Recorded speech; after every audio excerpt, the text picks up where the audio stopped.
Hi, I'm Norman Moore. Thanks for watching just a few more minutes today. I've got some great news for you.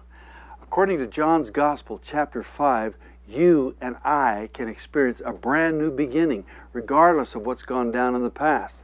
From John 5, verse 1, sometime later, Jesus went up to Jerusalem for a feast of the Jews.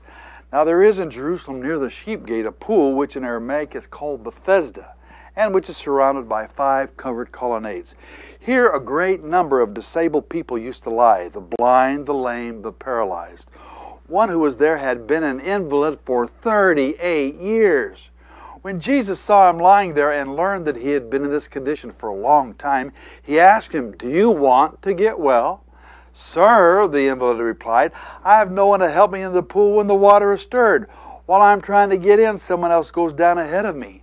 Then Jesus said to him, "Get up, pick up your mat and walk." At once the man was cured. He picked up his mat and walked. The day on which this took place was the Sabbath, so the Jews said to the man who had been healed, "It is the Sabbath, the law forbids you to carry your mat." But he replied, "The man who made me well said to me, 'Pick up your mat and walk.'" So they asked him, "Who is this fellow who told you to pick it up and walk?" The man who was healed had no idea who it was, for Jesus had slipped away into the crowd that was there.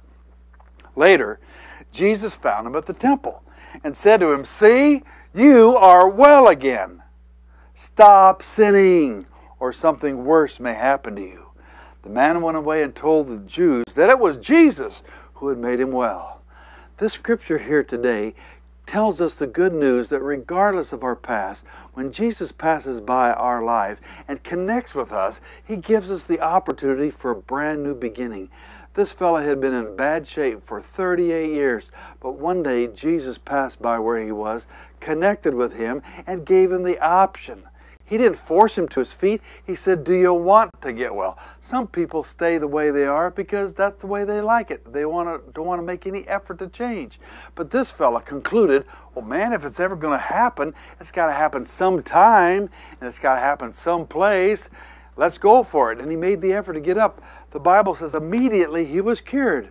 Sometimes our victories are instantaneous, but sometimes they're a slow, gradual process. So what? The real issue is, are we obedient to the Lord's command? Get up, pick up your mat, and walk. Well, that's not the end of the story. Later, he bumped into some religious critics that had the rule book all memorized, and they jumped on him and said, "Hey, this is the Sabbath. The law forbids you to carry your mat." I got a lot of help out of how this fellow handled his critics. He said, "The man who made me well said to me, 'Pick up your mat and walk.'" He didn't argue with him. He didn't start a fight. He didn't apologize. He wasn't intimidated. He just told me, "Hey guys, I don't know about you, and I sure don't know about your fat rule book, but what I do know is I was down big time for a long time, and now I'm up and going. I'm out of here. Y'all have a nice day." He bounced off his critics, and he landed right in the temple. I think it's terrific. The first place this fellow went when Jesus put him on his feet was to God's house, where he could worship the Father and be instructed in the Scriptures. Jesus showed up at the temple. No coincidence. I think the Lord went looking for him. And again the Lord opened the conversation. Open arms, broad smile, enthusiastic greeting, beaming countenance. Jesus said, "See, you are well again.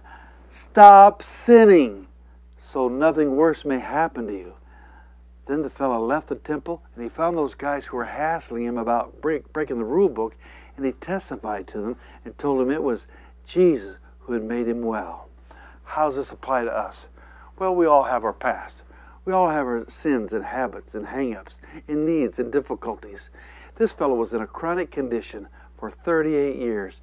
Jesus connected with him, gave him the option for a new beginning. He didn't force him to his feet.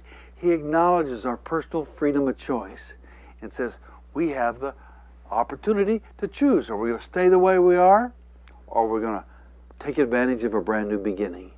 He helps us to our feet, gives us the strength to bounce off those critics who try and intimidate and control us.